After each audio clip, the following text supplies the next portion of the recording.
অবশেষে চলে আসলাম সেই ভাইরাল কৃষ্ণচূড়া নয়, এটা সূর্যমুখী ফুলের কাছে।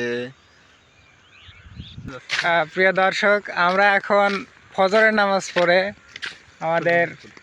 আমাদের পার্শ্ববর্তী এলাকায় সূর্যমুখী ফুলের একটা বাগান আছে, সেখানে দেখার জন্য আমরা রওনা দিয়েছি। দেখা যাক, মানে আমরা ইউটিউবে দেখেছি, ইউটিউবে এবং ফেসবুকে ফুলগুলো দেখেছি, বাড়ির সাথে হওয়ার পরেও যাইতে পারি নাই কাজের কারণে। এখন ইনশাল্লাহ আমরা যাব। তো আর কিছুটুক পথ এগোলে পরে আমাদের সেই কাঙ্ক্ষিত সূর্যমুখী ফুল দেখতে পারবো। তো চলো হাঁটতে থাকি, বেশি না, আর 500 মিটার গেলে পরে আমাদের সেই কাঙ্ক্ষিত সূর্যমুখী ফুল আমরা আমাদের হাতে স্পর্শ করতে পারবো। চলো। অবশেষে সেই আমাদের কাঙ্ক্ষিত সূর্যমুখী ফুলের দেখা পেয়েছি। তো লোকেশনটা আপনাদেরকে বলতে চাই, এটা পাবনা জেলার চাটমোহর উপজেলার গজারে ফুল। একটা কাম হরুছু আসতি না আসতি কৃষকের ক্ষতি হয়ে ভালাইছু।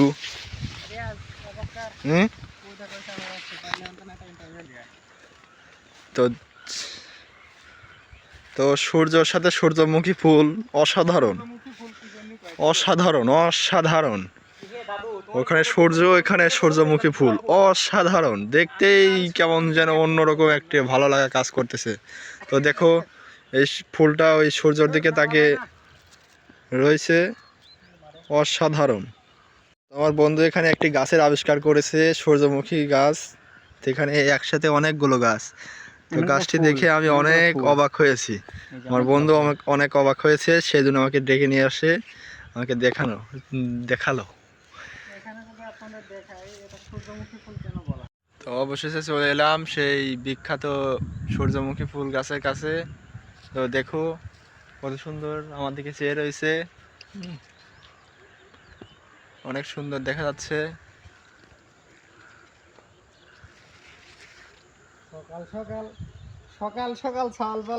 তো এখানে আইসা এখানে একটা জিনিস আমার খুবই খারাপ লাগছে। তো এই কাকার ফুল দেখতে এসে এই কাকার রসুনের 12টা বাজায় দিছে পোলাপান। তো কাকা সম্ভবত এটা নিয়ে কাকার নিজেরই বই, এই জন্য কাকার তেমন কোনো পদক্ষেপ নেয়নি। তো এত সময় কৃষকের সাথে কথা বললাম, কিন্তু কৃষক দুঃখ প্রকাশ করলো, কারণ এই ফুল তুলতে আসে কিছু মানুষের নামে অমানুষ আছে, তারা এই ফুলগুলি সাথে নিয়ে যায়। তো আপনি সাথে নিয়ে কি করবেন? এই কৃষক এটা না লাগাইছে, জমিতে রোপণ করেছে, তো আপনি এটা নিয়ে কি করবেন? বাড়িতে হয়তো 2 দিন থাকবে, যে প্রিয় মানুষকে দিবেন, সে প্রিয় মানুষের কাছে 2 দিন থাকবে, তারপরে তো এই ফুলটা আবার নষ্ট হয়ে যাবে। নাকি এটা কি এই 10 দিন থাকবে, নাকি এটা দিয়ে আপনি তেল বানাতে পারবেন? এটা কৃষকের যেখানে আসেন না কেন, এই জায়গাটা আপনি ফুল তুলতে পারবেন না, বুঝছেন? ফুল তুললে পরে কৃষক অনেক মন খারাপ করবে। কৃষকের সাথে কথা বললাম, ওই যে মুরব্বীটা কৃষক, তো তিনি অনেক দুঃখ প্রকাশ করলো যে আসবে, দেখবে, চলে যাবে, তো ফুল তুলবে কেন? তো এটাই কৃষকের দাবি যে আপনারা কেউ ফুল তুলবেন না, আপনারা আসবেন, দেখবেন, চলে যাবেন, ফুল তুলবেন না দয়া করে।